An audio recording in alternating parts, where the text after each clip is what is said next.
So, mapagpalang araw po sa ating lahat. Ako po si Brian A.C. Mendoza. Ito po ang ating daily devotion ngayong araw, January 27, 2025. Ngayong araw po ay ating tutuloy ang ating series, which is a seminary edition. Specifically, ang topic po natin for today is about biblical theology. So, sino po ang sentro ng Bible? Ngayon, at ating pong sisimulan ito sa ating talata na magagaling sa Luke chapter 24 verse 27. Sabi po dito, basahin ko po. And beginning with Moses and all the prophets, he interpreted to them in all the scriptures the things concerning himself. Ngayon, upang ating mas maunawaan kung anong nakapaloob sa talata nito, para ating mas maintindihan ang ating devotion, ngayon po tayo pwede sa ating mga teachings for today. Una po, basahin ko po. Sabi po dito, the Bible is one unified story.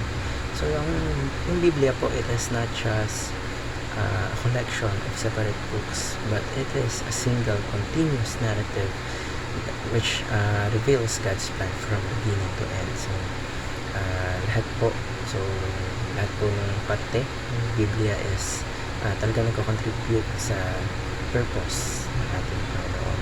Ikalawa po, the Bible is all about Jesus. So, Jesus is the central figure of the entire Bible. So, from Genesis po to Revelation, lahat po yan, everything points to Him.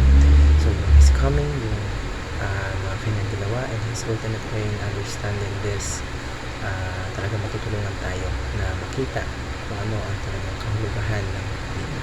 Ikatlo po, the Bible is a story of redemption. So, sa Biblia po, it tells the story of how God is rescuing and restoring humanity sa pamamagitan po ng kanyang love, sa pamamagitan po ng kanyang grace, wherein it shows His plan to redeem us through Jesus Christ. So, paano po natin makakaya ang ito sa ating mga buhay? Ngayon po tayo pagdadako sa ating meditation. Ano po, sabi po dito, basahin ko po. Study the Bible as a whole. So, yung Biblia po, intindihin po natin siya. Lahat po, every part ng Biblia dapat maintindihan natin sa every book, chapter, yung mga verse, talagang ating aralin because it is the Word of God. Ikalawa po, study the Bible in a Christ-centric way. So, basahin po natin, interpret po natin yung Biblia with Jesus at the center, wherein we recognize how each part of the Bible reveals His character, yung kanyang mission, yung mission na pinasa sa atin, and yung significance ng Bible sa ating buhay.